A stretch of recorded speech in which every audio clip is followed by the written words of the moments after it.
कहते किसी भी चीज का आरंभ चाहे कैसा भी हुआ हो, अगर उसका अंजाम अच्छा है तो लोग उसे अच्छा ही समझकर याद रखते हैं। और आरंभ चाहे कितना भी अच्छा हुआ हो, अगर उसका अंजाम बुरा है तो लोग उसे बुरे सपने की तरह भूल जाते हैं। क्योंकि किसी भी कहानी या मूवी का क्लाइमैक्स की कहानी को अच्छी या बुरी बनाता है। आज हम जिस मैच की कहानी आपके सामने लेकर आए हैं, पता नहीं आपको इस कहानी का अंत अच्छा लगेगा ये शुरुआत, लेकिन ये जरूर है कि इस कहानी का अंजाम आपको हमेशा याद रहेगा। बात है 2014 T20 वर्ल्ड कप की, जो भारत और साउथ अफ्रीका के बीच खेला जाना था। वर्ल्ड कप का सेमीफाइनल मैच, मतलब जंग थी वर्ल्ड कप के फाइनल में जाने की, जहां जाहिर सी बात है दोनों की टीमें फाइनल में जाने के लिए जी जान लगाने वाली थी। पर साउथ अफ्रीका हर वर्ल्ड कप के साथ इसी उम्मीद के साथ उतरता है कि इस बार जाने नहीं देना है, क्योंकि साउथ अफ्रीका आज भी अपने पहले वर्ल्ड कप की तलाश में है। तो कहानी शुरू होती है जहां साउथ अफ्रीका ने टॉस जीतकर पहले बल्लेबाजी करने का फैसला किया था। साउथ अफ्रीका के लिए ओपनिंग करने आए क्विंटन डिकॉक और हाशिम आमला। मैच की इनिंग का पहला ओवर करने आए भुवनेश्वर कुमार। तीसरी गेंद पर डिकॉक के बल्ले का एज लगकर चौका चला गया और अगली ही गेंद पर डिकॉक का फिर से एज लगा, लेकिन इस बार विकेट के पीछे धोनी ने उनका कैच पकड़ लिया और डिकॉक 6 रन बनाकर आउट हो गए। इनिंग के 3 ओवर तक रन रेट भारत ने अपने कंट्रोल में रखा था, लेकिन मोहित शर्मा द्वारा चौथे ओवर में पहले आमला ने और फिर डुप्लेसिस ने चौका लगाकर रन रेट बढ़ाने की कोशिश की और 5 ओवर होते ही साउथ अफ्रीका का स्कोर 44 रन पर 1 विकेट हो गया था।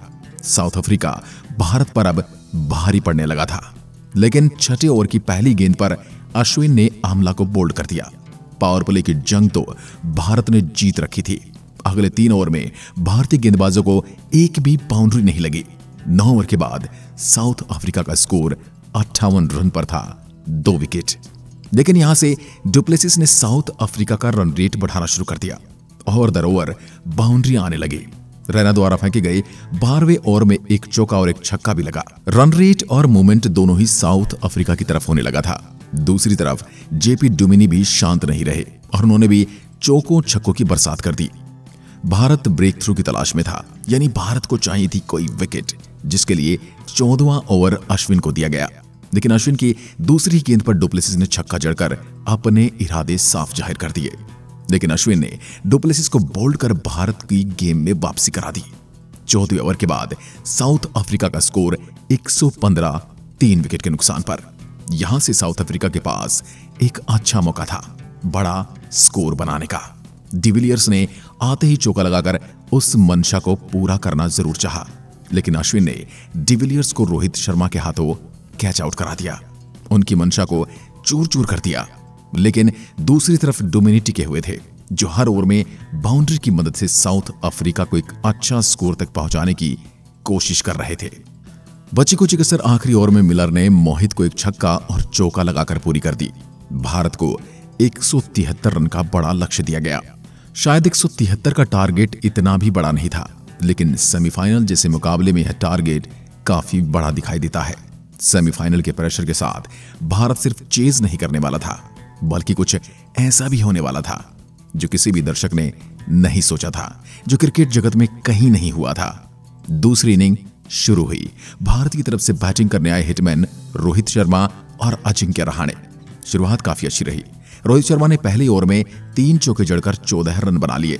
दूसरे ओवर में भी रोहित शर्मा ने मॉर्ने मॉर्कल को 2 चौके लगा दिए। साउथ अफ्रीका ने इस तेजी पर रोक लगाने के लिए डेल स्टेन को गेंद थमा दी, पर स्टेन को भी रोहित शर्मा ने चौका जड़ दिया। भारत का स्कोर था 34 रन बिना किसी भी नुकसान के।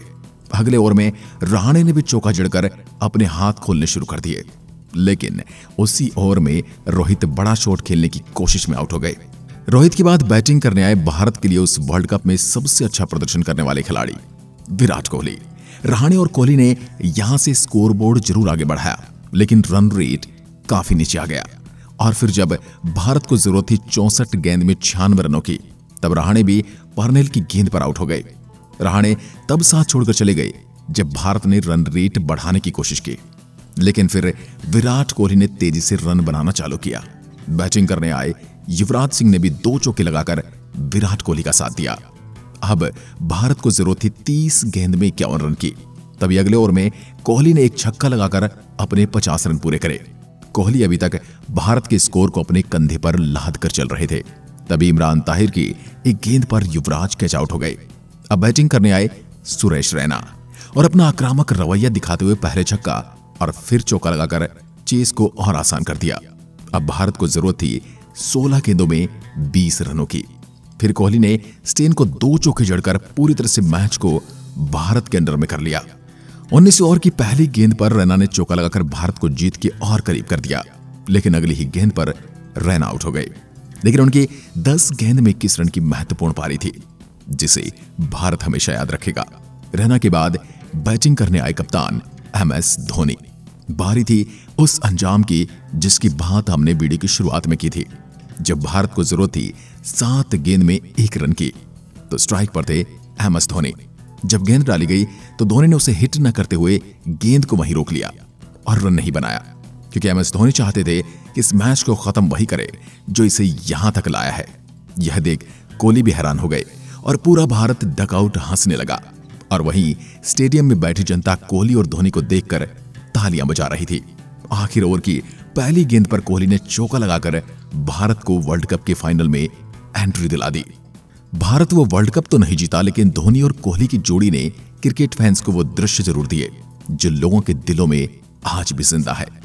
उम्मीद करते हैं आपको इस मैच की कहानी पसंद आई होगी। अगर हाँ तो वीडियो को एक लाइक जरूर कर दें और कोहली और धोनी के बारे में कमेंट जरूर करें।